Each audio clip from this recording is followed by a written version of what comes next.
On the Sunday main slate for Daily Fantasy Sports Contest, there is one game that does not have a touchdown spread. Really phenomenal stuff to think about. Rich Rebar, we are going to pick our 5 favorite games against the spread. And I use favorite very lightly because this is one of the first weeks where I've opened up the slate of games and I'm saying, you know what? I'm not loving it. Not loving what I'm being met with in terms of competitive contest. The combination of the island games, 6 teams on bye, Europe games. It is the Sunday window, man. It's not going to be our best window. This is we always say with the caveat, like, this isn't always just follow us with these bets, but this week especially, I would say, because it's not a cop out either, because all our picks were really good last week. All our But picks are very good. this week, I would say, with all these huge spreads, you and I are not typically people that take the points very often, and this is a slate that's like begging you to take the points. So do not tail us on many of these, I would say. Yeah, And we're gonna try and do some angles. I've kind of always lived by the Bill Simmons rule. Never take an underdog that you don't think can win outright. Like, even if it's the right mathematical play, like this, like 14.5 with the Titans. I'm sure there's some really sharp, smart sports bettor out there that would be like, actually, this is a terrible spread. And if you look at it, my math has this as a 13.6 point spread, and I can't ignore that type of edge. And I'm like, well, that might be very well and good for you, brother, but it's not very well and good for me. So I'll give you a spoiler. There is a take the point spot that is one of my favorite picks of Okay. the week. But let's go ahead and begin. Reeves, what is your 5th favorite pick against the spread? The 5 is actually where I'm starting there. Actually, I've got the Colts as 5. Okay, It's a lot of points. It is a lot of points, but the Colts have not been a team that is like lollygagged at all. Like, all of these teams that they are supposed to like win, all these games are supposed to win. I talked about this last week, and I was like, why are they underdogs? But when they've played these teams where they're actually favored by a touchdown or more, like, they're mopping these teams. Like, they are not like letting these teams hang around. They're just coasting. They're just putting their foot on the pedal, and then the second half just running Jonathan Taylor down their throats. This game had arguably, I've been writing up the worksheet for 12 years now. And if you have ever seen the worksheet before, I do like the player analysis. I do like these game notes, like about like the teams. And this is the most lopsided game notes. I think it maybe is recency bias, but like, I've never seen like such a polar opposite matchup, like that just sticks out in my head in like recent years. Like, so it's like to run this down real quick. Like, so the Colts have led for 55% of their offensive snaps. That's number 1 in the NFL. Well, the Titans have led for a league low 2.7% of their offensive snaps. Colts have led by double digit by the highest rate of their snaps. Guess who's trailed by double digits for the most rate of their snaps? The Titans at just under 50%. Colts have the most plays in the NFL at 15 plus yards. Guess who is the worst differential in plays of 15 yards versus their opponents? The Titans. Guess who has the highest turnover margin, points off turnover margin league? The Colts. Guess who's 30th in the league in turnover margin? The Titans. Guess what team reaches third down the least in the NFL? The Colts. Who reaches third down the highest? The Titans. It's like all these things. Who has the most red zone drives this year? The Colts. Who has the least? The Titans. It's crazy, man, the amount of stuff that's just like one team's in the very top of the league, one team's in the bottom. That's why the spread is here. But the Colts have handled all their business. Like, they have not given us any, like, they've been dominant in these spots. So that's why I'm going to put it here. Would I actually lay these 14.5? Probably not. Probably do something with it. But I think they're going to just absolutely kill them again.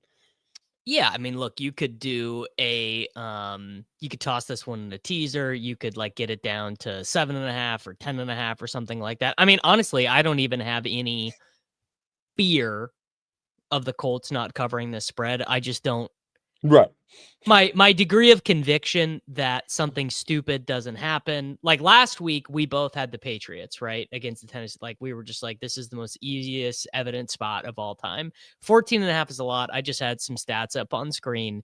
Colts first in the NFL in points scored, even after last night, by the way. The Chargers put up 37, got an extra game. The Colts still lead the NFL in points scored. They lead the NFL in yards per play. They lead the NFL in percentage of drives that end with a score. They are, I believe this was your stat. I think this is a stat that I stole from you, that they're 3rd in the NFL in points per drive of all time, trailing only the Randy Moss Patriots. Yeah, in at the this point of the 2013 season. Denver Broncos. Yeah.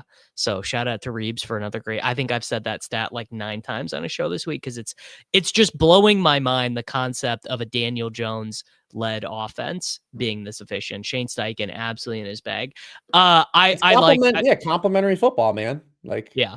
because what's crazy is the defense isn't even like that good. Like, they're just okay. They've had a ton of injuries in the secondary that they've dealt Yeah. with. But the offense is just getting out so far ahead that the defense is able, like Big Lou's able to do some things with a lead that's really helped them. So Yeah. All right. So this one did not make my yeah, list. fair. My number 5 is again another big number. It's not a take the points one, but I'm doing the team that we were all on last week. I'm taking the New England Patriots -7 points here against the Cleveland Browns. Very low total in this one for it to be such a wide spread. Against the Miami Dolphins, the Quinshon Judkins chalk explosion slate. That was the first time that the Cleveland Browns had generated 20 points in a game since December 2nd of Yeah, 2024. the Jameis game.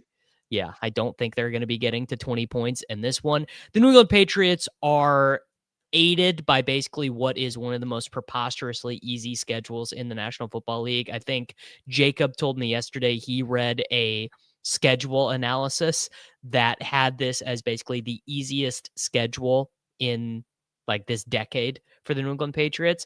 But you can only beat the teams that are in front of you. The New England Patriots are averaging the same amount of yards per play as the Kansas City Chiefs. The Cleveland Browns are averaging the same amount of yards per play as the Tennessee Titans.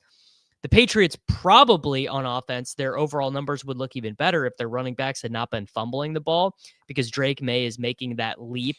Our friend Tej Seth from formerly of Sumer, now works for ESPN Analytics, had some good stuff on this. He basically has like quantified the leap for quarterbacks in terms of the EPA that they add year over year. 7 points here. I mean, if the Patriots get to 24, they're covering, right? And it's not even disrespect intended to the Browns, but if the Patriots get to 24 here, they're covering. They're just a much better football team than the Cleveland Browns. Yeah, it's hard to push back on this one for sure. Just Browns defense would need to make some plays. It's probably the best defense May's faced by far. So Yes. there's and May will the thing is the one kind of flaw I think this Patriots team has big picture that will eventually get exposed and could actually be a problem here is the offensive line in pass protection is still not good. They have a ton of quick pressures and May wants to inherently he's a guy that wants to push the ball downfield and the Browns when you hold the ball against the Browns, they've been absolutely awesome. So when quarterbacks have actually gotten rid of the ball in rhythm and in rhythm throws are quantified within 2.5 seconds of the snap, the Browns are actually 18th in completion rate allowed, 30th in yards allowed per pass attempt, and 26th in touchdown rate allowed. But then when teams hold the ball, they go to 8th in completion rate. They allow the fewest yards per pass attempt in the league. So they force the ball out fast. That really hasn't been the Patriots' game plan this year. But it's again, you're counting on this Browns offense though to do anything, and their kind of best asset right now is Quinshon Judkins, and even that's kind of been falling apart these last couple weeks. Even against the Miami Dolphins, he averaged negative yards before contact per rush. The 3 touchdowns covered up a lot. He had the awesome 46-yard touchdown run, but he's now 35th out of 37 running backs in yards before contact per run. Patriots haven't allowed more than 49 rushing yards to any running back this season. So if the Browns aren't able to run the football here, what do they really have? What do they have going for them? It's really kind of hard to see them generating a lot of points. So I don't have a problem with that. I don't have this one on there, but I can totally get there. I just a little bit of respect for the Browns defense and not really seeing the Patriots offense against a good defense yet. But if you say if they score 20 points even, they might cover this. Yes. 20 points literally could get it done. All right, Reeves, that was my number 5. What is your number 4? My number 4 is the Bills, and this is another one I would probably tease down. But this feels like a spot where because the Bills have done this the last couple of years where they kind of the opening month or first 6 weeks of the season are just kind of they dick okay. around. Yeah. They kind of yeah, but they've had a bunch of injuries too on defense, and they still aren't completely over those. But this feels like a spot where Carolina's been a little frisky in recent weeks against teams that really aren't that good, especially defensively. And maybe they can keep getting by that here with being able to run the football against this Bills defense isn't necessarily good against running football. So maybe that's how they hang around and cover the 7. But this feels like a spot where the Bills actually come out and score a ton of points. and we get reminded like Josh Allen is still really good and they can score, because if they score like 30, if this is like a 30-point Bills game, like they're covering this for sure here. But it feels like a spot where the Bills kind of remind us that they're the Bills coming out of the bye. So I'm going with the Bills here. Do I feel like immensely confident? That's why it's at 4. I would probably take this down to like a 6-pointer with someone else. One of these other 7.5s. This would probably be something I would take with like another one of my teams coming up here, or like maybe like again, teaser, the Falcons. So like this plus the Falcons feels like you bring these both to 1.5. I'm feeling pretty good about those. I am of such two minds about this game. I could totally see this being the Josh Allen, like, I'm still here, I'm the MVP, I'm the man game.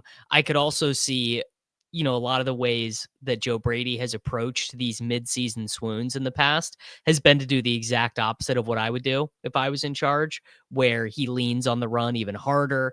6 offensive linemen, Jackson Hawes, Dawson Knox. It is just sort of, but yes, as noted, this is kind of classically what we've gotten used to with the Bills. They're awesome to start. They have a couple bad games. People go, "Oh, Joe Brady, we're firing him." How, the Bills need a receiver. The Bills need a receiver. The Bills need to trade for whoever. Yes. I mean, I think this is now the 3rd year in a row that we have done this. Maybe even the 4th year in a row that we have done this with the Buffalo Bills. I have no concerns about their ability to win this game. I am personally, this one's not on my list just because it's a lot of points. And I also have just never made it a secret that I hate the Buffalo Bills. And so if it's a spot for me to not like lock them up, or if I don't feel real strong, they're not going to make my list. I also am just excited to watch Andy Dalton to see if he can continue the uncization of football, where we've seen Flacco rip it, we've seen Rodgers rip it. Stafford is basically having one of the best seasons he's had. I mean, he might be playing better right now than the year that the Rams won the Super Bowl. Like these old quarterbacks, basically, I have diagnosed it this far, which is as long as you're not afraid of the cover 2, as long as you know the cover 2 beater routes or just trust your arm to get it in a tight window, you're gonna be fine. Now Carson Wentz, not the uncization of the NFL. I cannot believe we had to watch that. Reeves, I'm so mad at him for missing that last throw to Jefferson. I had like 4 different underdog entries that were about to, that just needed him to get to his, 78. I think it was 81, right? Yeah. I just was some Jefferson stuff too. Yeah. I am so pissed off, at him for doing that. And then when they went down, I went back to live bet it. I was like, oh shit, Vikings are about to they're about to be in the oh shit phase and start winging it. And it turns out the oh shit was merely an interception.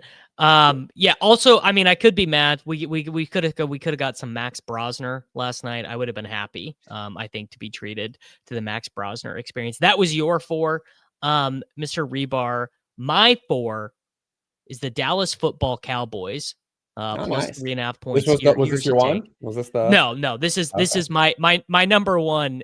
You when we get to my number one, you're gonna. You might actually be surprised by the number one, because I vacillate my opinions about this coach quite a bit. I just think the Cowboys are like certainly a better football team than the Broncos. The Broncos were like, I don't agree with that. All right, well, let's hear it. You go. This is your pick. So I just think that's crazy. I think that there's aspects that are better, but yes. Okay. So I guess this is what I would say, which is that the Denver Broncos are not an offense that I believe in at all. Like, I just think the way that they accomplish things with Bo Nix is not sustainable. I think they were so insanely close to just getting skunked at home by the New York Giants. Like we both were all over the Broncos last week. We were like, oh, the Giants thing is going to end. It's a tough spot for Jackson Dart. And like the Broncos defense is really good, but I just like the way that modern offenses work. It feels like everything with Sean Payton is just a bit too tortured. It's like, just these kind of grand designs to generate 6 yards. None of the running backs ever get in a rhythm. And I know Bo Nix was the hero last week, but again, like his touchdown throw to Troy Franklin was basically an interception. I bet PFF graded that as a turnover worthy play that turned into a touchdown. And Dak is MFing spinning it right now. I mean, they look awesome on offense, even with the offensive line injuries. It just feels like 3.5. Like I feel like Dallas with their offensive advantages just really probably shouldn't be a dog to another mediocre offense. But happy to hear your thoughts on this. Well, I don't have a problem with you taking this. I just like your conviction that the Cowboys are such a better football team than the Broncos was my Well, pushback. I mean, you know what when I say better football team, I'm like completely disregarding the defensive side of the ball, and I'm just like, yeah, Yeah, because if you put like a checkbox of every position, head coach included, like the Cowboys win against the Broncos at quarterback and wide receiver and no other spots. I think we disrespect Shoddy a little bit as a play caller and a play designer because he's not a I particularly think good. he's fine, but he's not as good as Sean Payton. Do you not get annoyed by the Denver Broncos Sure, offense? I get sure I very do. annoyed by it. And But I it's think not. Sean Payton's a better coach than Brian Schottenheimer. Well, yeah, I don't think that's debatable. But I feel. What is the right way to summarize how I feel about Sean Payton? One of the ways I feel about Sean Payton is that he has really stuck to a lot of things that have worked for him over the years, and some of those things are a little outdated in this version of the NFL. And maybe I'm wrong.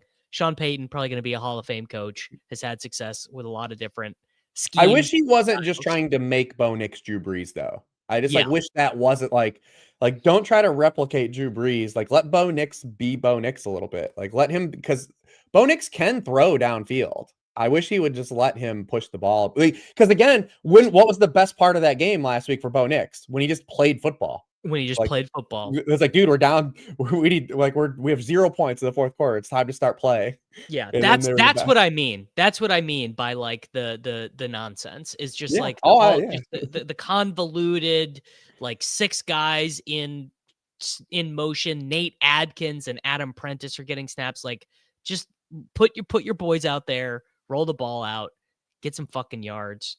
The Dallas But I don't have a Cowboys problem with on you the road. taking the hook, especially at the hook Yeah. here. I was just giving you shit about saying you're All right, back that lately. You're a cow. You're the cow. Like you just have a little piece of your soul that like they pull you back.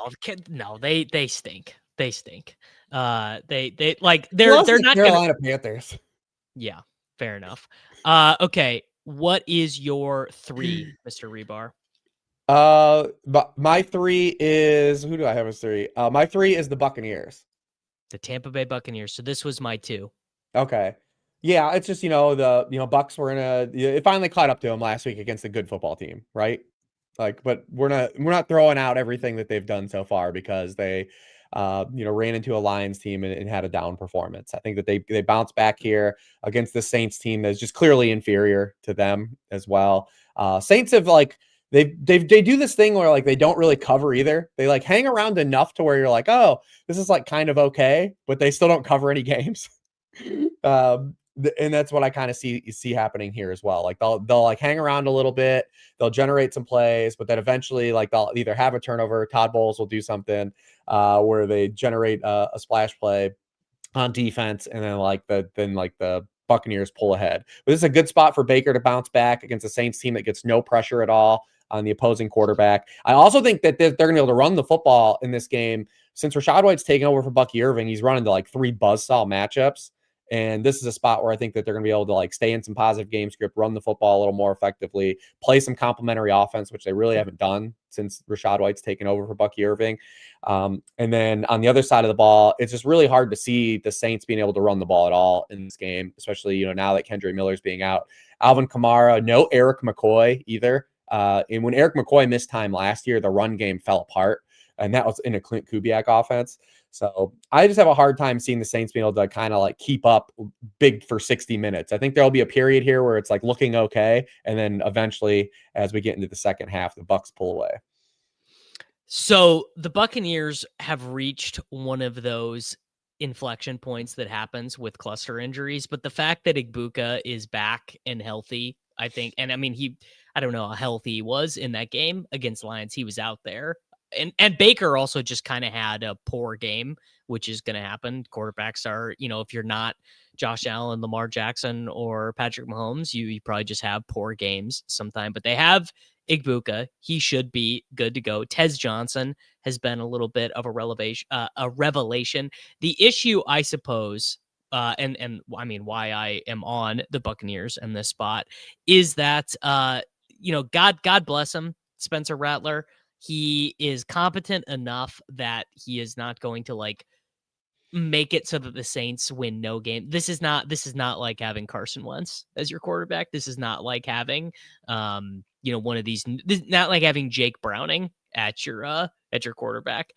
But he is just so turnover prone. I mean, this guy just like lives for a bad interception. They are not going to have Kendra Miller. I wonder what you think that's going to do. Do you think they're just going to play Devin Neal? Do you think the Taysom package is expanding? But basically, I mean, the Saints are just not the same caliber of team as the Tampa Bay Buccaneers. Yeah, I mean, they don't have the defense. And then I said the McCoy injury is huge too. I don't know if it matters what they do in terms of the run game. Like they're not against Vita Vea and like they gave up the long one to Gibbs, but like really that's like on the season. That's like they haven't given up really anything else. And sometimes you'll give up a big run to a Jahmyr Gibbs. That'll happen. But I don't think that they're going to give a big run to Alvin Kamara. No. I really am just asking like how many touchdowns is Taysom Hill going to score? Like 1 touchdown, 2 touchdowns, you guys got 3 touchdowns, 4 touchdowns. Hey, man, if I cannot root for a 35-year-old special teams gunner, tight end, running back, fullback, quarterback hybrid, then what is even the point of this whole creating experiment? Yeah, just a football player. Always love Baker in these spots. All right, Reeves, my 3 is our cover boy. The Pittsburgh Steelers at home to the Green Bay Packers. There's no chance that I am not wagering on Rodgers in this spot against the Packers. He has had this circled on his calendar. I mean, this is probably part of the reason why he wanted to be a Steeler anyway, was just I'm sure there's part of the reason why he wanted to play for the Vikings other than getting to throw to Justin Jefferson and playing his games in a dome. The Steelers defense is pretty bad, which is, I mean, isn't that just a crazy sentence to say? Like who would have thought that the way that we'd be breaking down the Pittsburgh Steelers is that I don't think it's bad. I think they do this thing where they are coached poorly and they just do what they do and they don't adjust. Yeah. And that is the killer. Yeah, it's like they against Jamar Chase, they were just like leaving him in I don't remember. Was it leaving him in man or leaving him in zone? It was. Do you remember at halftime when they talked to Tomlin and he was like, "We really got to stop the run." And it was at the point like Chase Brown only had like 4 carries. Like it was like, no, dude, Jamar Chase just had 10 targets. Like, what do you mean stop the run? What do you mean we have to devote resources to stop Chase Brown? What are you talking about? Yeah, it is just a little nonsensical. The Pittsburgh Steelers are actually a little bit closer to league average in net adjusted passing yards against than you would think. They're literally they're tied with the Eagles and the Chiefs. Like it's fine. I don't think they have like this insane defensive personnel. This is honestly more about the complete lack of seriousness from the Green Bay Packers. First off, have you ever been so floored to see a coach go for it on 4th down than when LaFleur went for it on 4th down with 2 minutes and 40 seconds left last week? Yeah. I thought that was one of the most out of character 4th down decisions I can ever remember in the history of the league. Like I thought it was 3rd down. I thought the score bug was wrong. I was stunned. But that is not going to make me forget the prior 58 minutes of that game where it was fucking clown shoes from the Green Bay Packers. What is their plan on offense? Why do you have 900 wide receivers who all run 42% of the routes? You run every first down. The sort of creative like play action stuff, the tight end leaks, they don't stick to it. I am so disappointed by this Green Bay Packers offense. Am I being too harsh?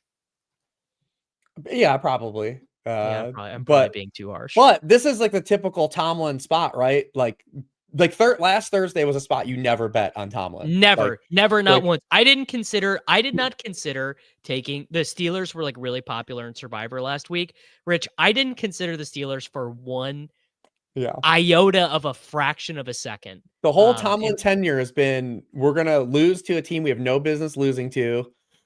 play down to our opponent, and then the next week when everyone thinks we're bad, like face a good team and completely show up and win that game. Yes. It's like that. It's the whole. We've been here so many times. We've been here a million times. As Chad notes, Christian Watson coming back playing this week is going to make the Packers wide receiver rotation even worse, even more annoying. Just insanity on top of insanity there. Well, for fantasy football it is, but like they're still like a good offense overall. They are a good offense that could definitely be. I think they could be better. Yeah, I would agree with that. Like, I guess I maybe don't have as much of like as much in-depth data as I could on the situation, but I look at their offensive line, I look at the general level of play that Jordan Love has been able to distribute, and I'm like, dude, you guys are tied in yards per play with the Atlanta Falcons. That just doesn't feel right to me. And I don't know. And the defense is so talented. Like that, what they did against the Lions in week 1, I'm just like, man, really hard to put the clamps on that offense like that, even at home. But I mean, they're just. I wish this game was in Green Bay for the Rodgers stuff. Rodgers is winning this game, man. He's winning this game. I just like and if you want to call me a dumb idiot narrative like guy or whatever, I mean, I really am being. But this just like this is going to be the most 24-21 Steelers victory of all time, and we're getting 3 points. We're getting 3 points.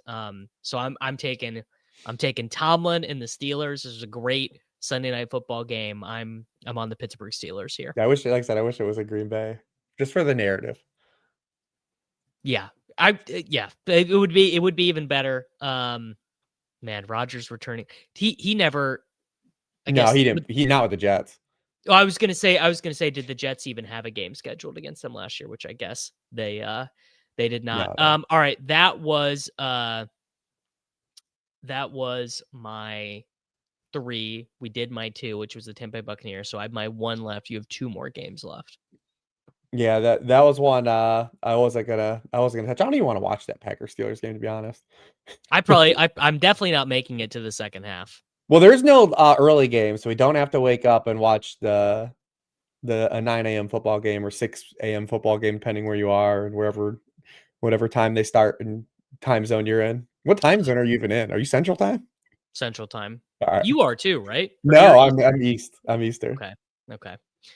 Yes. Yeah, because the marathons have been. I'll tell you what, that Monday night game, that 10 Eastern Monday night game. Reeves, I didn't watch it down. Didn't watch a snap. I got it. I got Tuesday morning. I watched the condensed version on NFL Plus. That's all I got. No chance, dude. A 10 p.m. East time start is diabolical. All right. What is your 2, brother? Yeah, my 2. This one's actually under a touchdown. But I'm just here at this point, and there are a couple teams that I think are just dead right now, and the Jets being one of them. So yeah. I'm going to take the Bengals. I don't think the Bengals are completely fixed, and they're going to make like some kind of run or anything. But I do think what Joe Flacco has done actually it just added a level of functionality to this offense that I think is going to be fine against this team, this Jets team who might not even have Sauce Gardner, their best defensive player. But Aaron Glenn is absolute clown shoes. Like I'm just like this guy. This guy's got to be one and done, right? Like he's just not running a serious operation right now. Flacco's going to face a Jets team that's 31st in pressure rate defensively. Jets are getting no pressure on the quarterback. They're great. They're last in the NFL in turnover differential. They're last in the NFL in sack differential. There's just not a serious component to this team that's very good. Their quarterback play is an absolute joke. They're not going to have Garrett Wilson. Like there's just not one serious part of this team, like at all. So I'm ready to just completely bet against the Jets every week. And spoiler alert, that'll be the same thing for my number 1 as well. I think there's a lot of other things we can get into here that I think are advantage for the Bengals, but it's literally just this Jets team's not serious right now. No, they're not serious. We don't even know who is starting at quarterback for them. Woody Johnson said, like, okay, well, we can't complete a pass. So seems like a problem. I mean, he signed that check. He signed that check, and he's going to have to pay him $10 million more in cash when they cut him in this offseason. He did sign that check. So it seems bad to not be able to complete a pass. It also seems bad for your owner and your head coach to not be on the same page as it pertains to what you're doing in starting quarterback. And the things are so bad that we now have fans of the New York Jets coming out and saying, we need Brady Cook, man. We got to get the Brady Cook. Tyrod stinks, man. The only way forward in this organization is to see what Brady Cook believe in. Was he drafted? Was he 7th round, or was he undrafted free agent from Missouri? I don't remember. I don't even know if he was undrafted. And if he was drafted or not. This one did not make my list though, because I also still kind of think the Bengals are unserious, just because. Yeah, I think in the context of them being a good team, they're unserious, but in the middle ground, they're for a middle ground team. I mean, it does feel like Zach Taylor did learn something last week, which is, hey, maybe let's just spam our best player instead of handing the ball to Chase Brown and Samaje Perine. So that is definitely something that works. Trey Hendrickson is not going to play in this game. It does not look like. So I don't know. Like this does feel like a spot where we are all like kind of excited about Jamar Chase and maybe you do a little bit of Flacco in DFS or whatever. But I'm not really excited for DFS, but yeah, sure. Because it feels like this is a game where the Bengals just like do like a 23-3 win or something. That's probably right. I think you are probably correct about that. I don't know. And I don't think that Flacco's going to roll over like the efficiency or anything either. Like he'll have spots of turnovers, but like this isn't going to be one of those spots. Like this team, this Jets defense, like I said, they do absolutely nothing productive. Do the Jets have a takeaway yet? They did. They got one in the Broncos game, the London game. They got their first, remember? All right, they got a takeaway. So shout out to the. And they're probably not going to have Sauce Gardner. Like probably not going to have Sauce Gardner, their best cornerback to defend. And their backup cornerbacks have been dreadful this year. Their cornerback depth. Many such cases. Yeah, I think this is probably a mean. I don't feel like if you're not going to chase the what Flacco did in terms of fantasy football last week, I don't think that's the proper way to play it either. Correct. All right, Reeves. I've got one more game left. You've got one more game left because my 2 was the Tampa Bay Buccaneers. What is your number 1? The Falcons. I mean, this is just like a spot for the Falcons to do exactly what they want to do, right? Like protect Michael Penix, run the football down a team's throat, play a bunch of zone coverage and take away a quarterback's first read who lives on making the first read. Like this is like one of the worst matchups like the Dolphins could have, right? Like in terms of play style. Mike McDaniel is like just absolutely going through it right now. Like his press conference where they asked him about benching Tua, he was like, well, we're gonna stick with Tua. He probably won't throw 10 interceptions. Like, what are we doing? Like, what are we doing right now? It's just they're just kind of going through. Everyone is bad. Like all the vibes are bad for the Dolphins. Like Tua is just like saying nonsense and like all of his press conferences. I'm not that tall of a guy, man. I'm not that tall. How could I? I couldn't see Jalen Waddle on half of my throws. It's like, yeah, this is just it's bad. I don't even think they should fire him. I think should make everyone finish the season, make everyone just live through this so we can get it every week. But yeah, I thought for sure we were gonna get McDaniel fired, but I do think in a way maybe it is just kind of more interesting for it to go this way. Just like the coach hates his quarterback, the quarterback hates his coach, and we just kind of see what it is. We got the great clip of Mike McDaniel yelling at Tua to get the fuck off the field. Tua throws an interception and he says, "Get the fuck off the field," which is just, I mean, it's incredible. And I think you can easily be on this side without any kind of narrative, whatever. The Miami Dolphins like stink. They objectively cannot defend the run. They are just allowing like an unbelievable percentage of other teams' drives to end in touchdowns. Like, I'm sorry, man. getting dunked on by the Cleveland Browns, even in the middle of a rainstorm, is crazy, dude. It's the Cleveland Browns. And frankly, I don't really blame that much of it on Mike McDaniel. Like, I I agree. don't, is Mike McDaniel a great leader of men? Does he, like, would this happen to Andy Reid? Would this happen to Kyle Shanahan, where like everyone's just quitting and unhappy and miserable? Frankly, I don't think so. Right? I think you can probably knock McDaniel down from being like one of these like great coaches. But Mike McDaniel is going to get hired as an offensive coordinator somewhere next year, and that team is going to be amazing. That team is going to be so good. And Tua is probably going to be really bad without Mike McDaniel. Tua is probably going to be legitimately terrible. Yeah, without the presence of You just scorch earth though, RQB. right? Like they owe it to a bunch of money, but like you just eat it, don't you? Don't you just scorch earth this year and just say, I hey, we're mean, going to be terrible for 2 years, but we just get rid of all this. We're going to eat all this dead cap right now. Who cares? there's always a way out, right? There's always a way to eat the money. There's always a way to figure it out. That's just how it goes. Yes. Like you can Because create everyone's void like, oh, you years. can't, they can't cut this guy. And I'm like, you totally can. Yeah, you can totally do it. I mean, look, Mike McDaniel, here's the deal. Matt Nagy is going to get hired by the Tennessee Titans. Mike, we would love to have you in Kansas City. There's some good food.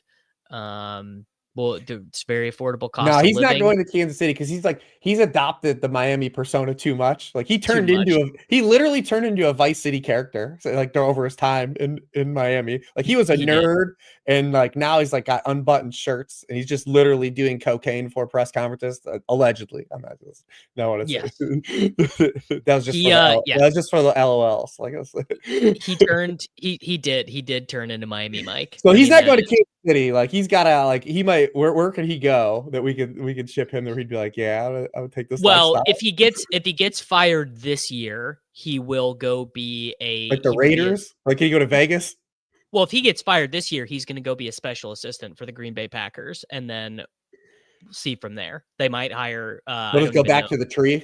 You think he'll He'll just go go back. back to the tree? He'll go back to the tree momentarily and then we'll see what ends up happening next year cuz he'll need to be an offensive coordinator again before he gets to be a head coach. I mean, Kyle might have him. I don't do we even know who the 49ers offensive coordinator is? Do you know who the 49ers offensive coordinator is? It's the another Kubiak, right? It's Clay Kubiak. It's Clay Kubiak. That's correct.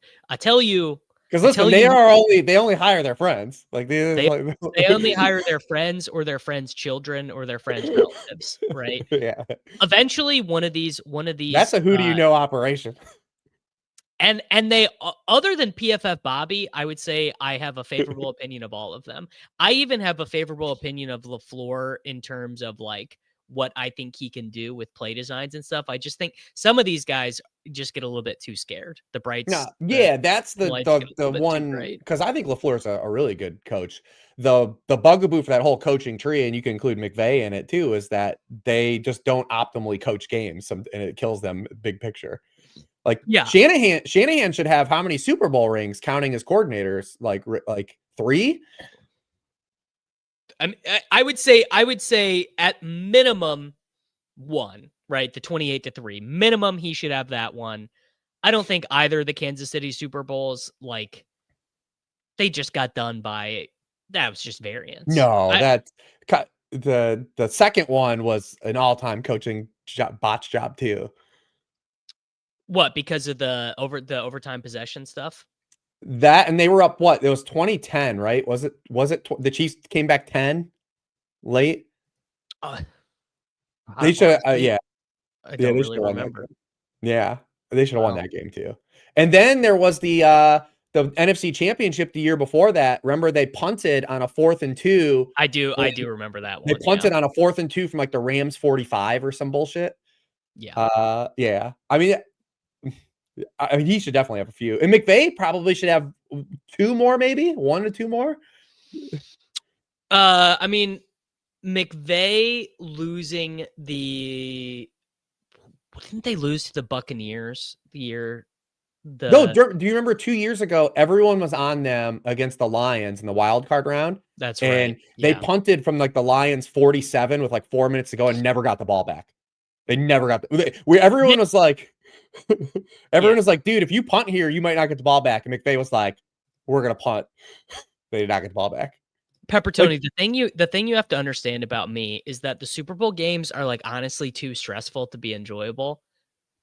Watching a Chiefs Super Bowl is like, obviously it's really cool. And also Davis against the Chiefs, like he's gonna be like, they should have won that. It was the Chiefs. But he's gonna like, it's just like, I'm sorry, man. I'm not backing fucking Jimmy Garoppolo or Brock Purdy against the Colts. Like, it's just not happening.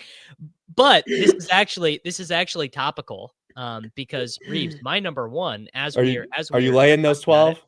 No, I'm taking the San Francisco 49ers dogs against the Texans.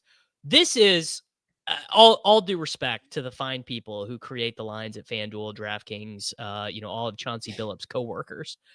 What is going on, dude? The 49ers are better at everything than the Texans, other than anything to do with defense. But the Texans defense, this is both an indictment of the Houston Texans offense and a positive for their defense.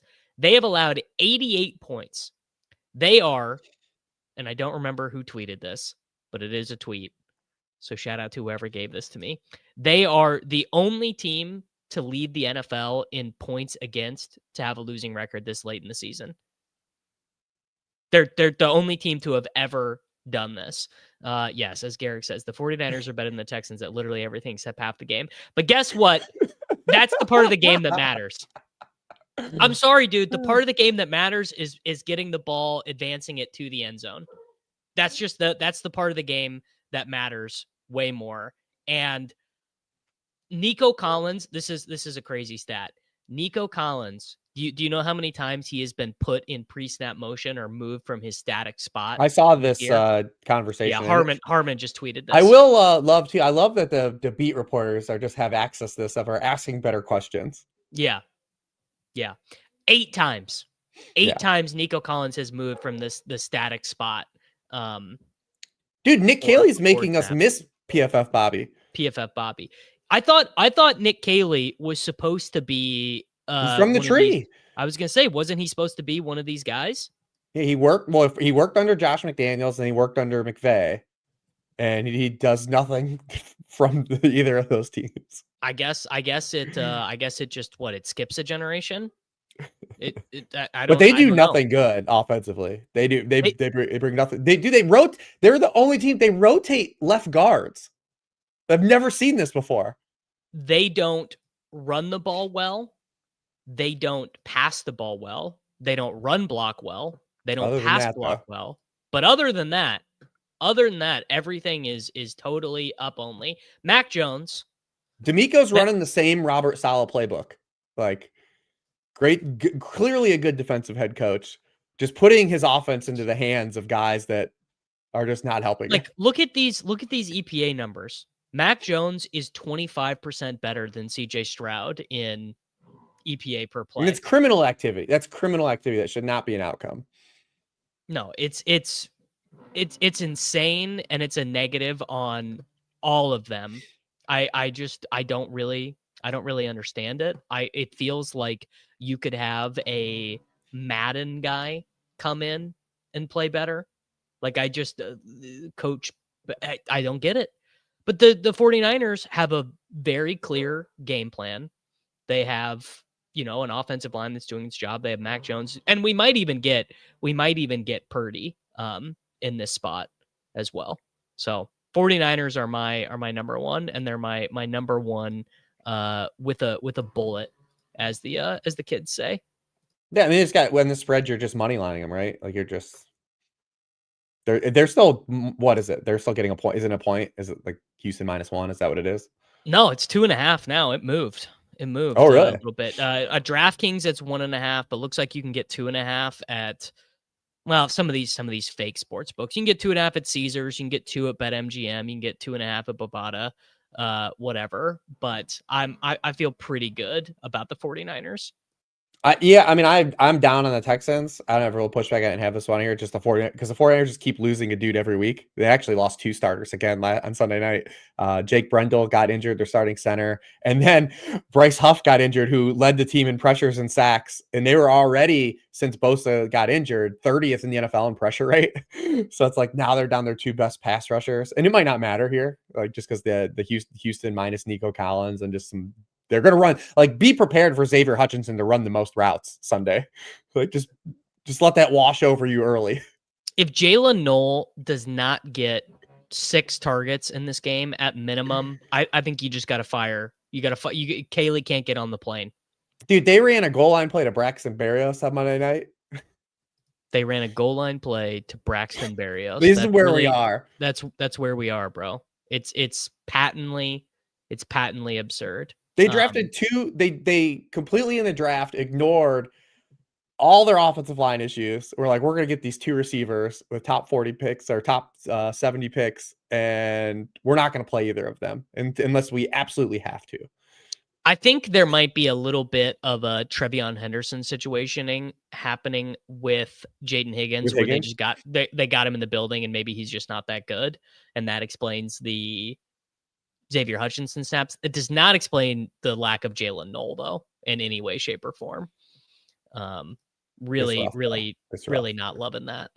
In this game on this slate, like, this is the tightest point spread we have on the main slate for DFS, and you can't even play dudes in this game outside of like Dalton Schultz and like Noel punts and stuff, and you can obviously play McCaffrey, but like, it's a gross game. Like, the 49ers want to win this game 17-10 if they can. Like, they're totally cool with that. 7, yeah, they would take that. I think, yeah, they certainly would. All right, man. Let's okay, wait, hold on. So that we got a request for this. We're gonna recap the picks. You took the Indianapolis Colts minus 14.5. I took the New England Patriots -7. You took the Buffalo Bills against the spread. I took the Dallas Cowboys plus 3.5. We both took the Tampa Bay Buccaneers with getting giving 4.5 points. I took the Pittsburgh Steelers plus 3 at home against the Packers. You took the Cincinnati Bengals minus 6.5 against the New York Footballing Jets. You took the Atlanta Falcons 7.5 against the Miami Dolphins. And I took the San Francisco 49ers plus 2.5. Frankly, I would have taken the 49ers as road favorites in this game. Really. What's the point? What's the point of the Houston Texans, bro? CJ Stroud, not for me. Nice try. CJ Stroud is the Michael Carter Williams of the National Football League. Now, as always, I'm still in on Stroud. Are you? Yeah, man. Right. I think he's a good player still. I think that he's fine. I think that there was a rush to it. Sure. Remember, even in year 2, I was leading the charge of saying you can't, like, this is the most, he's super overrated fantasy pick. Super overrated for fantasy. Yeah. That was the Trevor Lawrence Memorial pricing. I still think he can play, though. He can, of course he can play. If we're being a little silly here. All right. Nez is going to join here in a little bit, but before he does, we are going to cook up our 8-leg underdog DFS pick'em entry. Reeves, where are we going to begin? Where do we want to begin on the slate? How about this one? Let's do we want to do some off the rails shit here. Let's do, I guess not completely off the rails, but do you want to do like a Tyler Algier touchdown? That's not even that off the rails. I bet the multiplier is like it's 1.09x, which is, I mean, he's probably going to score, but it's not that good. What are his rush attempts? Rush attempts 9.5. I actually like that better. He has double-digit rush attempts in every win. Bang. 9.5 rush attempts there. All right, I am going to go with one of my favorite spots this week. I am going to take Woody Marks receiving. Do you like Woody Marks receiving yards or receptions? I like both. I mean, 2.5 is pretty light for. I mean, they're both pretty good. I like them both. I like both. We'll do 2.5 receptions without, and just probably going to come back in for some Nick Chubb lowers a little bit later. All right, there we go. Woody marks receptions. What do you want to look up next? I want to go to the big dog. Yes. I don't even care if Lamar plays or not. No, I Big don't care dog. either. Big dog is getting Ronnie Stanley and Patrick Ricard back this week. Buddy, get ready for some bully ball. What do we got here? I like. Oh shit! It says 90.5. I like. We could do fantasy points. Okay. Fantasy points. I like that. That basically is just like for him to get a touchdown and 60 rushing yards. Does he have like a longest? What is longest rush? Oh, 19 and a half. Yards? That feels light. Well, a 20-yard run is a 20-yard run. Like that's still legit. I like fantasy points the most. All right, I think out of those, just because the other ones are so juiced. But yes. All right. I want to go to Denver at Dallas, and I want to see what is available for Marvin Mims. Marvin Mims, 16 and a half longest reception. What are your thoughts there? I like Franklin more than Mims. I can't wait to be wrong about that when everyone plays Mims in DFS, but I do like Franklin more than Mims, at least for DFS. Okay, but I have no problem with like those are all light. Like you're like, what do you need? A 16.5-yard catch? 16.5 yard. Yeah, we're gonna do that. I'm fine with all those. All right, but I do like that. I do like Franklin a little more for the DFS side. He'll be a little bit less owned. Franklin will, just because he's a little bit more expensive on DraftKings. All right, that is 4 picks. Franklin has 11 red zone targets this year, and that doesn't even count. He has 2 2-point conversions too. So like they like have design plays for him in the red zone. Marvin Mims only has 1, and like you're still getting the receiver that plays the most snaps and like at lower ownership. He's not as fun as Marvin Mims, but he sure ain't. and you gotta. But the field overplaying a guy like Marvin Mims in DFS is the peak. It's like peak classic. DFS. Yeah, it's like peak DFS. Okay, Reeves, where do you want to go next? What do we got here? I talked about Rachaad White earlier. What do we got for some Rachaad White stuff? I'm hip to rushing yards, receptions, fantasy points, touchdowns. How about this? Can we combo his yards? We do like 100 total yards, like 99.5 total yards. 99.5. Yeah, we get a multiplier in that. Multiplier there. Yeah. All right. I want to see what is available on Monday night for Rashee Rice. I feel bad for everyone that was there. There's a lot of people that were mad Rashee Rice had those 2 touchdowns on Sunday. There were. I don't think I can do 66.5 yards for Rashee. Where are you at now moving forward with Worthy? Because you were bullish on Worthy. We talked about like where are you right now? Oh, I think once they get to play against a real football team, I'm not really that concerned. I wanted to heat check you. I want to see where you're at. Yeah, I mean, is it ideal that Rashee Rice came back and immediately scored 2 touchdowns and like put him in jail? I mean, obviously, I wouldn't say it's like my favorite development that's ever happened in the history of football, but I like in terms of like is my panic meter super high and I'm like, wow, it's so over for Worthy? No, I think the biggest signal for Worthy is that the team just looks incredible on offense. Right. That's kind of where I came out to. As someone that was a Worthy detractor at ADP, I actually am more optimistic about him. He certainly is not Chris Hogan. He's shown enough of an ability to be involved at all depths that he's not a Chris Hogan. But even on the Kelsey stuff, who's getting because just Rice takes up so much of that stuff in the field. But the offense, I'm so bullish on like the Chiefs actually being so good that if anyone's dumping pieces that aren't Rashee Rice, I'm in on that unless it's running back. Yeah. Okay. Can I interest you at all in 20.5 receiving yards for Hollywood Brown? He's kind of been the inconvenient truth as it pertains to everyone, which is that he's way more involved than people thought. People like had effectively the red zone. Yes. Well, I mean, he's like got a decent amount of receiving volume. I think that one's okay. Juju lower, Noah Gray lower. Nothing here that's like really speaking to me. It's grabbing your soul. Yeah, nothing is really working there. Let's go to. What are some of your DFS takes that you could be bullish on for this? I mean, I do really like Shaheed. I wonder. I know that he's going to be kind of popular, but if Olave is going to be popular, I do really like 45.5 receiving yards for Rashid Shaheed. I think this is a good spot against like a clear run funnel for them there. We're going to do Rashid Shaheed 45.5 receiving yards. All right. That gets us to 6.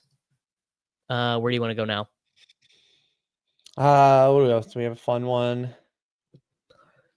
We don't have anything for. We don't have no Bills stuff yet. No Bills or Carolina stuff. Yeah, No, that's not fun. no But Bengals stuff. That's the problem with the Bills. Yeah, literally nothing is fun with the Bills. Never, not once.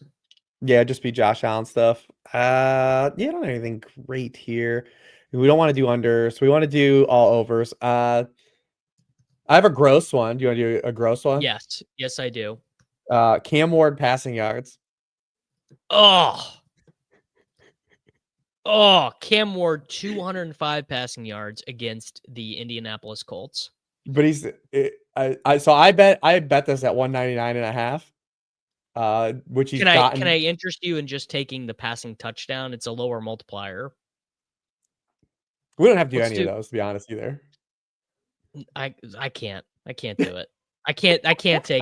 This is supposed to be fun. You tell me. You're right.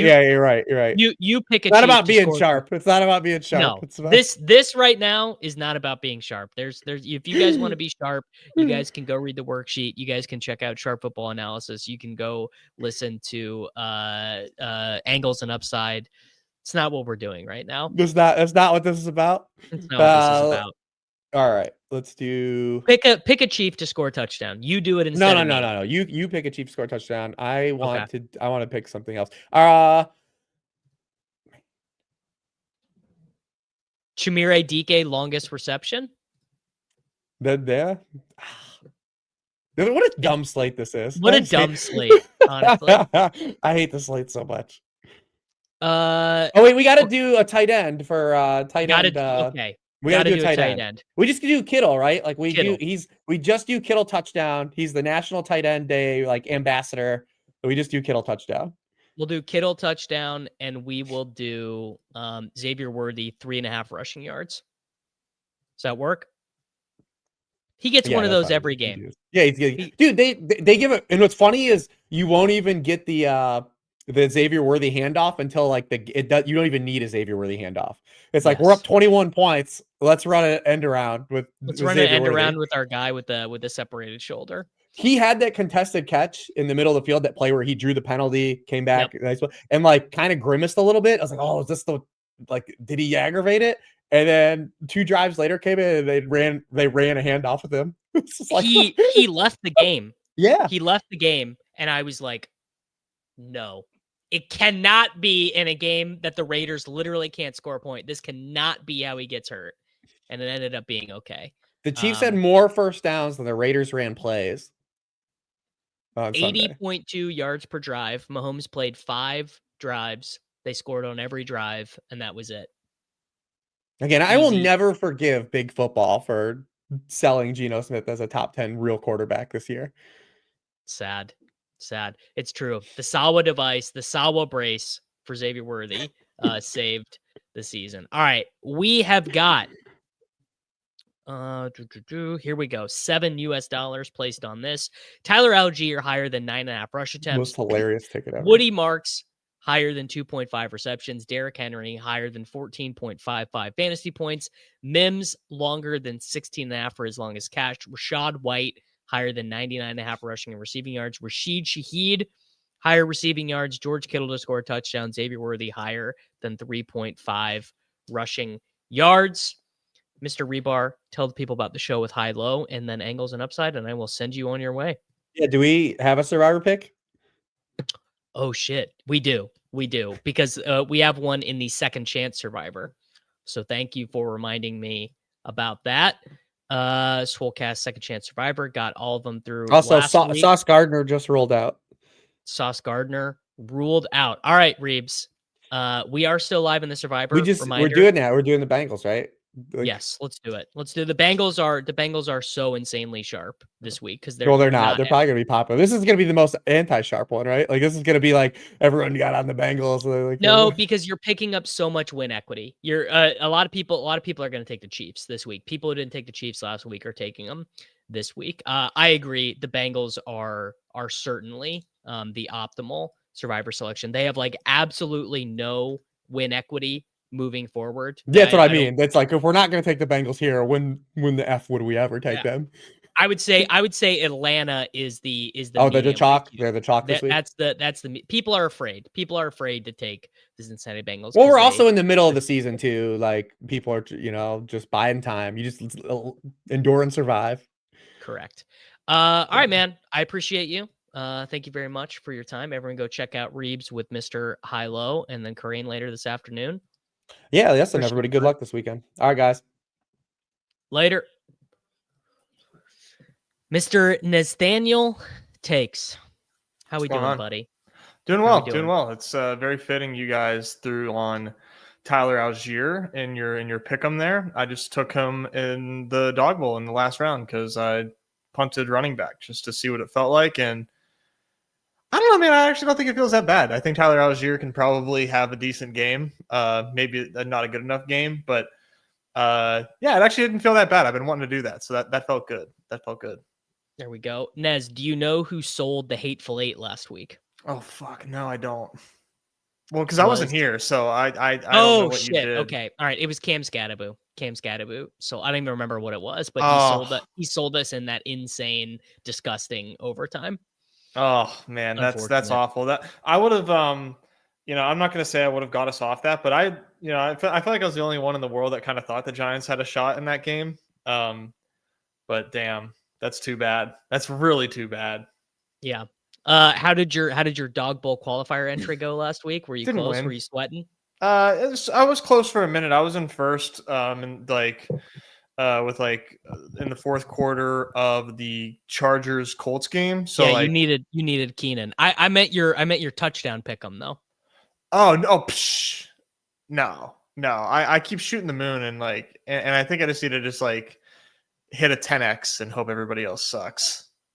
I think if you do a like 15 to 20x that your conviction is relatively high in a given week, like I think as long as you don't have a Dylan Courts or a Chris Mazzone situation where someone hits a 190xer, just like fuck your sweating. life. Yeah.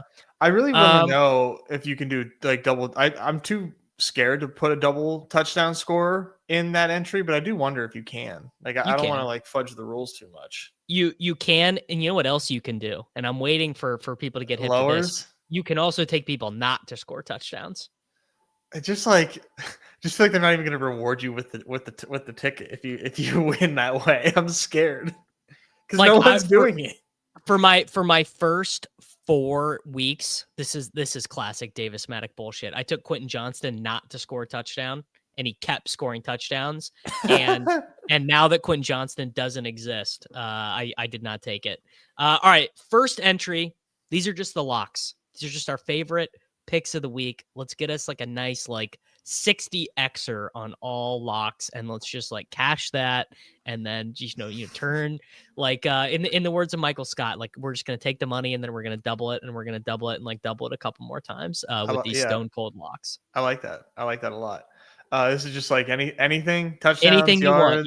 You can take lowers. You can do anything you just really like in the lobbies this week. Yeah, let's start off with the Troy Franklin higher receiving yards. This is probably my favorite. Yeah. 31.5 against the Dallas defense that essentially plays with like 10 defenders on the field at all times. Mm-hmm. Love this one. That total went up like 3 points, I think I saw. Over the course of the week, it just made no sense that it opened at like 48 or 47 or whatever. And Troy Franklin, yeah, he's like inconsistent, but man, he's honestly a great slider candidate. We're not doing that here, but like he has good weeks, and he's a way more real of a wide receiver than Mims. He and Mims are both extremely good slide candidates, like big slide guys. All right, I want to go to Chicago and Baltimore, and I want to see what is available for our guy, Colston Loveland. I'm going to toss in Colston Loveland higher than 2.5 receptions in here. That, I know the point A2X. We can complain all we want. That might happen on the first drive. True. This might be a green dot first drive situation. Like I've been repeating this a lot, but like as much as possible, I'm avoiding the yardage stuff. Shout out to Carson Wentz for selling me on Justin Jefferson last night. Really, really, really unfortunate stuff with Justin Jefferson there. But Colson Loveland, no Kmet. He's like my favorite pick in 12 mans this week in BRs as well. Colson Loveland, 2.5 receptions higher. Yeah, it's gotta be this week. If it's not this week, man, then the Loveland bros have a lot of explaining to do. A lot. They have more explaining than you can possibly imagine. Like they're gonna be. We're sending them to the Hague and we're investigating them if it doesn't happen for. I'm so over this fucking guy. Yeah. All right, let's go to a higher here. I'm going Rico Dowdle higher, 51.5 rushing yards. Wow. I'm Team Carolina, man. I've been Team Carolina like all season long. The Bills just they don't have it to me, man. They don't have it to me. They're getting healthier on defense, so no aura. He's saying none. The EPA numbers should improve as they are getting healthier defensively, but the Carolina rush, we got to put some respect on the rushing attack of the Panthers. I mean, say what you will, it looks great because Rico had back-to-back 200-yard games, but like you don't get back-to-back 200-yard games without like being really freaking good at running the football. The Bills have not been good at stopping the run. I'm just gonna play Rico, man. I think if this works, it's gonna work in a big way. The Bills every year give up like crazy amounts of explosive runs. They are happy to limit you down the field throwing. They're happy to their defensive backs are also smaller. I don't like this one would not have rang true to me, but as soon as you said it, I was like, yeah, I'm actually pretty. I also just want to see. I'm very hip to Teteroy McMillan this week on the same. It's like people don't know Bryce isn't playing. Some people, it's like they don't know that Bryce isn't playing, bro. This is going to be a Jacoby Brissett experience for Teteroy McMillan. I think like so. he's going to be smelling colors in this spot, bro. It's all coming for him. And I'm not even saying like I think the Bills can easily win this game due to the heroics of Josh Allen and Dalton Kincaid, but we are going to take Teteroy McMillan. Do you want to do receptions or yards? I'm fine with either. Ooh, I think receptions. I do. I like you get him a screen. 4.5 seems really good at 1x. Yes, I mean T-Mac with Bryce has had 3, 3, 6, 4, and 3. Yeah, and like you said, dude, he's just gonna put on a clinic. He's just gonna be like Bryce, like watch how easy this is. Like watch. Chuck to Tet all fucking day. Andy Dalton's going to the sideline. He's Matt Damon. Do you know how easy this shit is for me, Bryce? Do you know how easy it is for me to throw the ball to that guy? Like this is simple, dude. All right, so there we go. Perfect. We've got 4 there. Where do you want to go next? Let's keep the good vibes rolling. We're gonna go with a higher, and it's gonna be on Tez Johnson. Wow. Yeah, Tez Johnson higher. November's not even here yet, dude. I know, but we're doing it. I like receiving yards here. You could talk me into fantasy points, but at that point, I'd rather just do a touchdown. I like receiving yards here. Do you prefer anything else? I just think the matchup speaks for itself. No, I think receiving yards 44.5. I like 3.5 receptions. We could even do a coward negative slide, do 2.5 receptions. I'm cool with anything. Yeah. You know what? Let's do a 2.5 receptions. I don't know why that actually we're doing such a monster pick'em here. Let's just throw 2.5 in there. This is like one of my. I do this a lot with hoops. I would never do this publicly, but like a lot of the times with hoops, I'll be like, okay, I really like Manas Buzelis tonight, and I'm telling everyone in the Discord, it's a blood bank. I literally said this in the Discord the other day. I said Manas Buzelis higher than 22.5 points, rebounds, assists is a blood bank. Like that's a blood bank lock. And I took it. Well, it doesn't really mean anything, but I know, but I suggestive love of it. people I mean, knowing. I know what it conveys. You know what it And- conveys. Yeah. But so I did take it, but I also on some other ones, like I did one with like Luka Doncic to get the triple double, which he missed by 1 rebound, by the way, on opening night. But I also took modest 19.5 points per rebounds assists on those. Did he crush it or did he just barely? Oh no, he smoked it. He had I so. think he had 31 points per rebounds assists. He's a good player, Modest Rosales is. Oh yeah, very good. All right. Let's take just an all-time layup here. We're going to take King Henry to score Actually, can I get a rushing TD? Okay, the equity's not worth it. We're going to take King Henry rushing or receiving touchdown at 0.75x. It's 0.82x for a rushing touchdown, so no point. Yeah, looking forward to this one from Henry. I do think he's going to go off for sure, as does the lobby here. And as somebody that went pretty heavy on Henry and best ball, I would love for those teams to kind of pick up their slack. So yeah, I like this one. All right. Where are we at? Let's see here. Let's throw a lower in here. We're gonna go Jalen Waddle lower receiving yards. His quarterback literally just said, "I couldn't see him." I can't. It's unserious operation happening there. All right, so they're in total disarray. They are. If we're doing lowers, let me toss in lower than 30 or lower than 34.5 rushing yards for Nick Chubb. This one feels crazy, bro. Crazy. It Nicholas does. Chubb, But like here we're gonna play this one because I'm with you.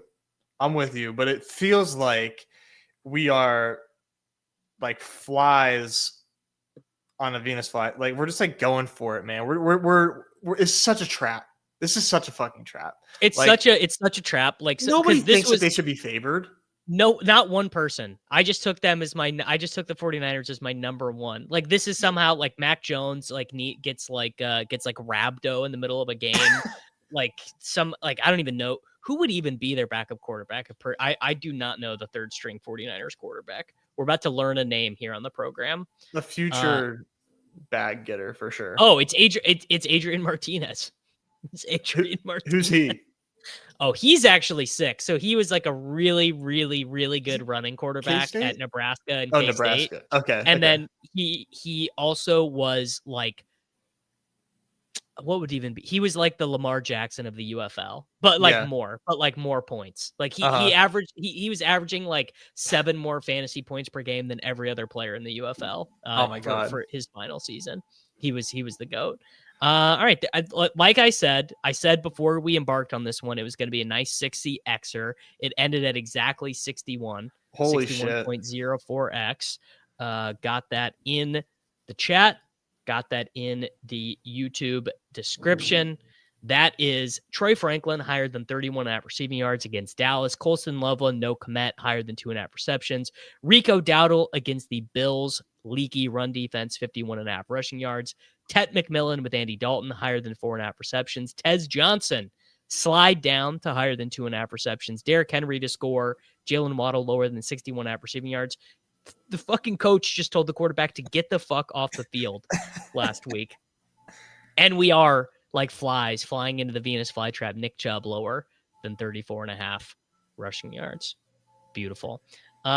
Nez, what we must do now is we must do the Hateful Eight. Okay. We have to, and I literally don't even care if this is like an 8x multiplier, but I want the hate to flow. I want this to be Palpatine screaming at Anakin levels of hate. Well, let's just run it back with Waddle to start, right? Let's get this thing started off right. Get Waddle in this thing. Do you want to do lower than 11.35 fantasy points? It's the same multiplier. Yes, I do.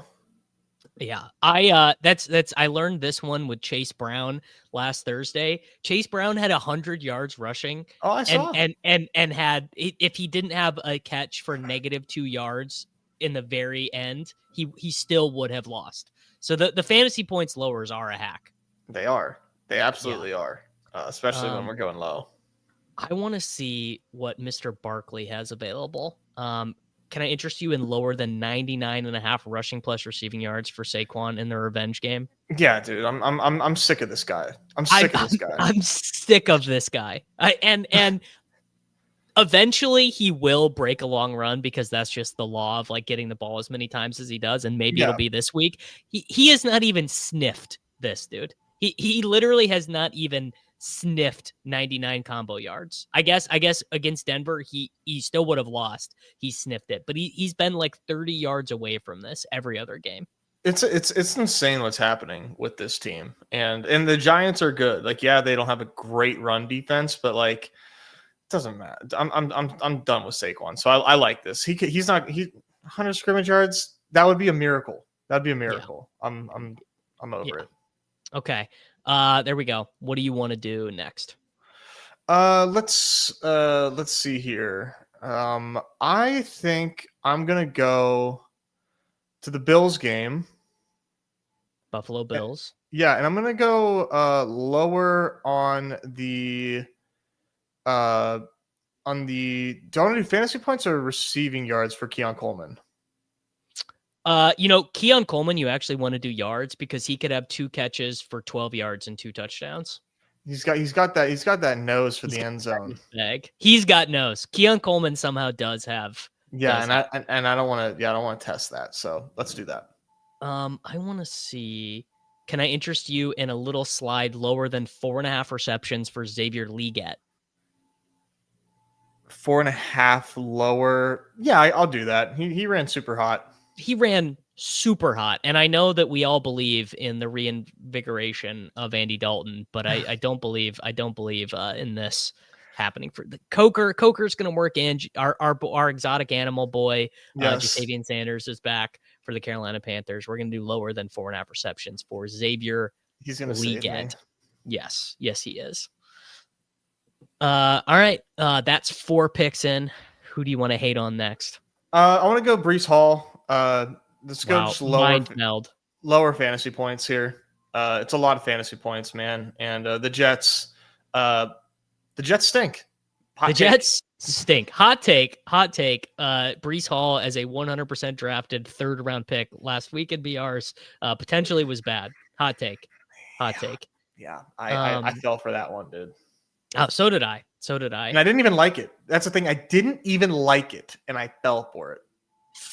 Can I interest you in lower than 13.65 fantasy points for Quinshon Judkins? Yeah. Or alternatively, lower than 8.25 fantasy points for Jerry Jeudy. I prefer. Man, they're both good. Those are both good. They're both pretty good lowers. Let's do Judkins because I think this is going to be a bad game for him. It's not an ideal spot, and his stuff is obviously a little bit inflated from last week. All right, one more pick for each of us. Let's go back to this game, and let's take a lower on scrimmage yards for Trevion Henderson. 33.5. In what world? It's so dark. It's so dark, dude. It's October 24th. The sun goes down at 4:30. You arrive from your cave of work and find that you're taking Trevion Henderson lowers on 33.5 scrimmage yards. 5th round pick in Best Ball Mania VI. Yeah. I would like to take lower than 8.55 fantasy points for Tony Pollard, and I'm not gonna lose an ounce. Actually, you know what? Instead, he could get a 1-yard touchdown, I guess. Let's take lower than 60.5 scrimmage yards for Tony Pollard. Yeah, Tony Pollard screwed me last week. I had such a soul read on him, and he actually managed to boom me. But let's do the scrimmage yards. They're gonna get crushed. Yes, they are. All right, there you go. Jalen Waddle lower fantasy points. Barkley lower rushing plus receiving yards. Keon Coleman lower receiving yards. Xavier Legette lower than 4.5 receptions. Breece Hall lower than 14.85 fantasy points. That is so many fantasy points for him. Quinshon Judkins lower than 13.65 fantasy points. Trevion Henderson lower than 33.5 rushing plus receiving yards. And Tony Pollard lower than 60.5 rushing plus receiving yards. I continue to think that spamming the yards lowers is a hack. And so we're going to keep doing that. All right, we got 2 more. Let's do the super slider. Let's do the all touchdowns. Can you put that in the YouTube chat, or did you already? I don't know why No, when I did. clicked. There okay, you go. Okay, There thank you you. go. It is in the YouTube chat. It's also in the YouTube description. Now let's do our super slider. No number is too high. No game is off limits. We can get us. They will now allow us to get a 3000x multiplier if we choose. Oh, you're gonna make me overdose on good brain chemicals with that. Eventually, we will have the technology to get to fantasy point sliders. We will one day. They will see that it's going to be okay, and it's going to be a general wealth opportunity for them. But it is going to be, that is actually what's going to to be what gets Underdog to like a true angel evaluation when they let us do fantasy point sliders. Yeah, like they're going to be on the cover of Forbes magazine. It's going to be Jeremy and Rudman. one quick trick. We let these guys take higher fantasy points, and we didn't give them any extra multiplier. Can you believe it? They still Can you believe it? Can you believe it? We gave them 14 points, but just to prove that they knew ball, they slid it up to 20. It's crazy. No extra payout. None. All right. What are we gonna do for the first slide here? Sliding. I want to slide Rashid Shaheed. Oh, permission to slide granted. Brother, I mean, like, if you just want to do, like, just like a little 1-2 punch here of an entry, can we just all the way? I mean, take this up to 11 with Shaheed, please. Just a little 1-2 punch here. I do one, you do one. And it's just, it's LeBron Wade on the Heat. Rashid Shaheed and Marvin Mims. The The synchronicity of these two both going off in the same week. Yeah. If we get Marvin Mims to, oh my God, this is a 259xer. We call this. I mean, this should pay out at 3-1. Honestly. It should be no different than it should be that is $4,000 or $4 to win $1,000. Rashid Shaheed slid to 119.5 receiving yards. Marvin Mims, you only have to slide him to fewer yards than he had against the Cincinnati Bengals in week 17 last year, 89.5. He's playing against the Dallas Football Cowboys, who have the worst explosive pass defense in the National Football League. I think that this is going to be how I pay off my student loans. I think that this is just like basically guaranteed. These are just like two of like the exact type of players that we really like in spots that really you just couldn't ask to be in better positions unless like Shaheed was a Buccaneer playing against the Saints. I mean, it's really hard to ask for better spots for these guys that are just so freaking explosive. This is gonna like smack us in the face. Like we should have emptied the clip. These are the type of guys that you like can never take medians on, like a Rashid Shaheed median. Yeah, the FBI is going to be knocking at our door, being like, "How did you guys know? Yeah, how did you know that 250x was actually just 3x?" Yeah, check my text. Todd Bowles is not in there. I promise. Yeah, and I'm gonna say, I was born for this. I was born to know the game that Rashid Shaheed gets there in. It's time, man. It's absolutely time. And it's perfect because this is, we're like the few of the proud of Rashid Shaheed in the off season. So it's true. It's true. You're welcome for the free 3K, Ashton. It's already in the account. It's already in the account. They actually just, if you're the issue is putting this in DFS Champions might get you limited moving forward. They might be like, you're too sharp. Yeah, you're taking everybody's cash. Yeah. All right, man. Let's do our dog bowl qualifier practice run here. Okay. If it comes back around, maybe I'll just double it tomorrow. But let's take our tuds here. Yeah. So I'm gonna start us off kind of spicy. It's a little spicy, but who do you think has the highest multiplier to score a touchdown on the Houston Texans? Dalton Schultz or Jalen Noel. It's Sir Noel. It's Sir Noel. I've never rushed to hit the touchdown button faster than Jalen Noel higher than 1.94x. It simply has to be him this week. There's no Kirk, no Nico. What's the Braxton Berrios multiplier? Jesus H. Isn't this guy like a wag for like? Doesn't his girlfriend make like girlfriend or wife is like one of the biggest influencers in the world? She makes 100x what he makes. Yeah, I'm unfamiliar with her game, but I do know that she's real famous. Yeah, I can't comment on that. But yes. Okay, here's an idea. What do you think we just take all of the chalk, McCaffrey, Bijan, and Taylor around just this? Each of them. You just okay. like yeah. Let's see what happens. Like, let's just. I mean the multiplier is going to be embarrassingly low.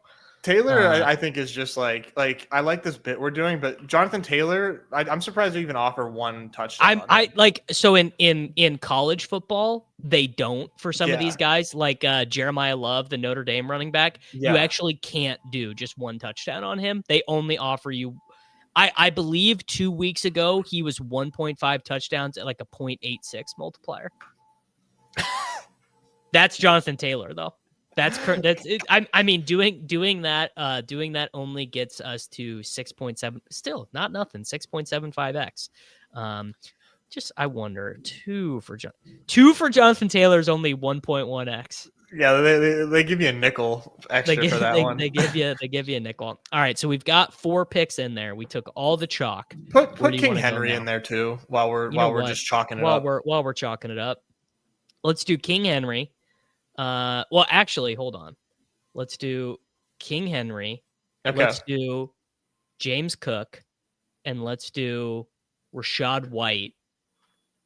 That gets us to a 19.64. We need 2 more picks here, and we're at a 20xer that again is basically even money. Okay. So this is like no, we're off the chalk. We filled our chalk quota here. We filled the chalk quota. If everyone is complaining about, dude, the chalk's hitting again, the chalk's unreal this year, then this entry is winning. Yeah, and I tell you what, it's hitting. I kind of want to do a Dallas touchdown for CD or Pickens. I mean, we've got 1.24. I guess CD makes way more sense. I was going to say, there's not even really a big difference in the multiplier. Let's just take CD. That gets us to 45. I love this thesis. I love this thesis so much. Dobbins would get us to 73 because I guess there's a little bit of correlation there. What about taking a Rashee Rice Tud, 85? Kareem Hunt, 1.32. Could take a Ja'Cory Krosky Merritt not to score a touchdown after what he did to us last week. Dude, this guy is. I JCM, don't know what to fucking do with him. JCM ruined my life by not scoring last week. That 1 yard or that 3 yard touchdown from Curse Rodriguez is like the most tilted I've been in a fantasy football situation in years. What's like annoying, dude, is I mean, home league chat for 2 seconds. I just traded for him in Dynasty, him and Dallas Goedert, because like I'm kind of going for it in a league, and now I feel like a dumbass. Many such cases. Yeah. Shouldn't have done that. I mean, it was all I mean, Jaden Daniels' hamstring's fault. He obviously that's honestly that game was going to go so mega nuclear for it was going to be like 52-48. It was going to be a Chiefs-Rams sequel, and Jaden Daniels just couldn't hang. Yeah, you're actually right about that. You know what? Let's do Jalen Hurts tush push. Yeah, what's that at? 0.85. That gets us to 71. That feels pretty good, does it not? That feels pretty good. $5 American on this one will earn you $355. And you know what's kind of funny? As I was like kind of playing around with these multipliers, you can do lower than 2 touchdowns for some of these guys. You can do lower than 2 for Taylor, Bijan, and CMC. And Derrick Henry. Well, not okay, CMC though. Let me put this one in YouTube description. All TDs, and then let's do the everyone is actually tilting on Sunday instead. So let's go Miami and Atlanta. You can do lower than 2 touchdowns for Bijan. Buffalo, Carolina. You can't do lower there. Can you do lower? You can do lower than 2 for King Henry. You cannot do lower for Christian McCaffrey. You can do lower on Jonathan Taylor. Is that it? Is that all the ones that you can do for? I think so. All right. I mean, that's just you can't look a gift horse in the mouth on that one. That's too fun, man. So Bijan, Henry, and Jonathan Taylor to all not score 2 touchdowns. Absolutely beautiful stuff there. Nez, tell the people about Off and On the Clock and the DFS Masterclass, and we'll get you out of here. Yeah, for sure. DFS Masterclass should have a promo running on that. I need to actually double check, but check out Off and On the Clock to get confirmation on that. That is happening after Pete talks with JM and after Pete talks with, I think, Yuta this week. That'll be at 3 p.m. Eastern. We have a really good time there. I think we do give some valuable information on the Battle Royale slates and have some fun with pick'ems and whatnot over there. So yeah, check us out if you would, por favor. Thanks for having me on, Davis. This is always a fun part of my Friday. Thank you for hopping on, Mr. Nez Takes. Just what better way to leave you than with Bijan, Derrick Henry, and Jonathan Taylor all maxing out at 1 rushing plus receiving touchdown. Make sure to like the video. Make sure to subscribe to the channel, and we'll see you back.